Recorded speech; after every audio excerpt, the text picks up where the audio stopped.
You ever have that conversation with a negative person and feel completely and utterly drained by it? You know, I'm sure most people have heard of, you know, a skyvac, but I think a lot of people are, you know, walking, talking morale vacs, aren't they? They just suck the joy out of life.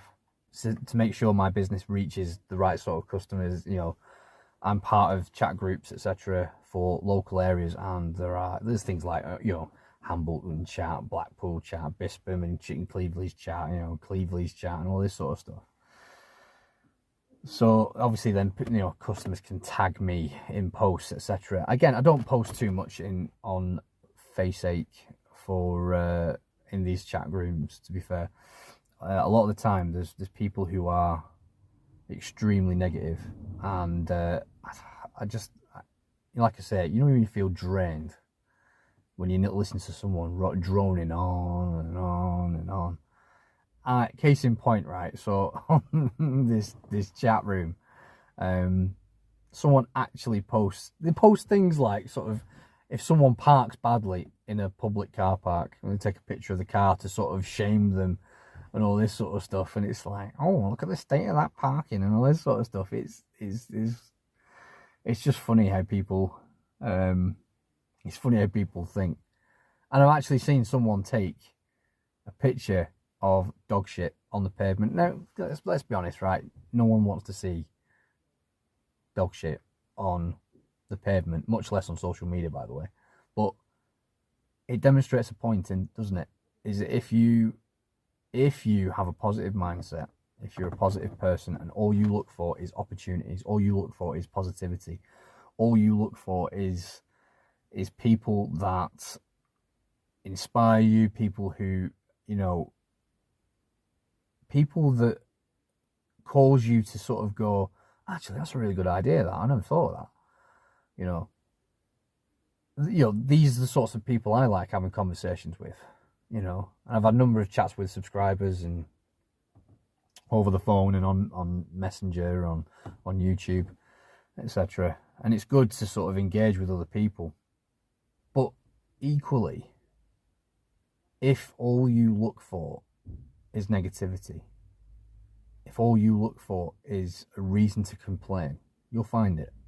And what does that do? That doesn't solve a problem. It doesn't, you know, it just drags you down. It just sucks the joy out of life. Yeah, all right, fine. Bad things happen. You know, people might take up too much space car parking, and it's annoying. Yeah, okay, it's annoying. No one's going to dispute that. No one. It's annoying seeing dog mess on a pavement. It's annoying when someone parks inconsiderately. Of course it is. But for me, what's more annoying is that people seek to complain, knowing full well it just fills a vacuum. It fills a gap. It doesn't solve a problem. It doesn't moderate other people's behaviour. And it just attracts negativity. And you're just like, oh, for God's sake, shut up. You know, you might not say that to be polite and to not add more negativity to their day, etc. Or you might be like me and just like, will you just put a sock in it? It's funny how then people have that conversation, that internal conversation with themselves. They might turn around and say, you know, complain about something and all this sort of stuff, and you know, that puts them in a mindset of complaining. That puts them in a frequency of, you know, life is shit and I'm gonna bitch and moan about it to make sure everybody knows I am really, really miserable. And I think at some level, either these people want help, they want someone to alleviate, someone to understand, someone to sort of take that burden or ease that burden on them, or to solve a problem, or at some level, I think that's what these people are after. But the reality is that it's completely counterproductive, because in the act of complaining, in the act of, you know, pointing out every misdemeanor, every negative thing that there is to sort of, you know, there is to complain about, the act of doing that puts you in a mindset of, well, it's just shit, isn't it? Everything's just shit. And you might stop someone from sort of talking that way. But then you might not want to tolerate that level of conversation with other people, but then you'll sit there and you'll tolerate it from yourself. And I'm guilty of that. At least I have been in the past. I would not tolerate surrounding myself with negative people, but then I would have a negative conversation with myself. I'd be thinking to myself, this is bollocks, this is crap, this is shit, this is just awful, and all this sort of stuff, and I hate it, and then you go home and you're in a bad mood, and then you take it out on your good lady wife, you take it out on your kids, and all this sort of stuff, and it's like, no, it has to, and so for me, I met with a very positive group of people, Danny, who owns a business, Ryan, guys I've known for years, who run businesses, and they are positive people. The sorts of guys that I want to hang around with. Of course, life is not without its difficulties, is it? But complaining all the time, bitching and moaning and all this sort of stuff, all that does is just reinforces, and it keeps you out of a frequency of seeking opportunity, seeking positivity. I've seen where people have, someone posted on social media a while ago. It's quite an interesting sort of take on this, which was like, it's called red car syndrome, right? At some point today, you will have seen the colour red. You've seen a red car. You'd have driven past it, walked past it on the street. You'd have seen one parked up. You'd have seen one on an advertisement on the telly, all that sort of stuff. And you will have seen it. You'll have walked right past it. And then someone will ask you, how many red cars have you seen today? And you'll be like, I haven't got the faintest idea. But this person's like, no, I want you to be really specific. I want you to tell me exactly how many red cars you've seen today. And you'll be like, I have no idea.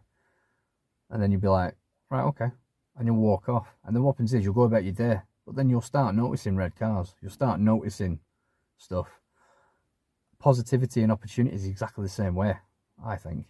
If you go out of your way to look for the good things in life, to look for positive people, to look for positive interactions, you'll find them. And that's far more productive. That's far more positive. That's far more sort of a better way to spend your life, isn't it? If you're in a good mood, then you will make others around you happier. People will be chuffed to see you, and if people are happy to see you, and you engage with them on a social level or on a professional level or whatever, that will rub off on people.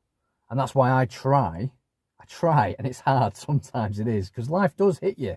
Life does get you down sometimes, there's no question about it. But I try my very best every single day to see the positives in life. And I always say to my children, you have a good day at school today. What did you learn? What was a good thing that happened to you today? And they'll tell me the good things that's happened to them and stuff like that. The people that they've spoken to, the interactions that they've had, the funny stories that start coming out, and that puts you in a good mood. And it's a self-perpetuating thing. Equally, being miserable sod all the time, being negative, being down, being that person will put you in that spiral. We'll just choose which spiral you'd rather live in. I'd rather live in a positive spiral. I'd rather things get better and better and better than worse and worse and worse. And because I've said to them things like, what have you enjoyed about today? Yeah. Then the next day they go out, they might say at that point, oh, I don't know, it was all right, actually, it was really good. And, blah, blah, we played sport and did this, X, Y, and Z. And, the next day though, they'll go out and they'll anticipate the fact that I'm going to ask them at some point, what was a good thing that happened about today? And they'll be like, they'll go looking for it. Well, I'd rather them look for positives than negatives every day of the week, because that puts them in a good frame of mind, that puts them in a good mood. They're far more easy to engage with, not just for me, but for other people. They become more social, they talk to other people. But that just goes to show, doesn't it? If you are what you put in with life, and people talk to me and say, well, how do you go about gathering customers? you know, and it's partly it is this positive mindset. It is like, you know, going into every engagement, not expecting anything positive or negative out of it, being completely emotionlessly attached to the outcome of any interaction, and don't have low expectations of people. Have high expectations of yourself, but I have really low expectations of other people. Because the thing is, if the person lets you down, all right, well, they let you down. People do let you down. And I'm like, oh, okay, whatever. But then if people don't let you down, you know, and people sort of go the extra mile because you're a positive person, they'll go the extra mile and they'll help you out, and, you know, and you'll have a better time all round, won't you? That for me is the key. The internal conversations you have with yourself is what's going to drive your success or drive your failure. It's not about comparing yourself to other people. It's not about seeing other people as competitors. I had a conversation with a marketing manager that we were looking to sort of have a chat with and see if he could try and get us more sort of commercial work. And a guy who I respect greatly called Steve Logan, we had this conversation, and he said, "Oh, why do you not go with this other company?" And I says, "They weren't the right fit." And he says, "Well, all right." I said, "Well, why weren't they the right fit?" And I said, "Well, because they were talking about me and competitors." And he goes, "Right, well, what's the problem with that?" I said, "Well, I don't have competitors." And he was like, "How do you mean you don't have competitors?" I said, "If I have competitors, it means I have people that I compete with. I don't compete with anybody.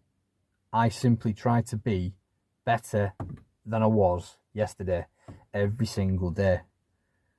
I am my own worst competitor. I am my own sort of goal. I am my own target. I don't see the need to chase other people for not even for, you know, because I learn lessons from other people for sure. I do.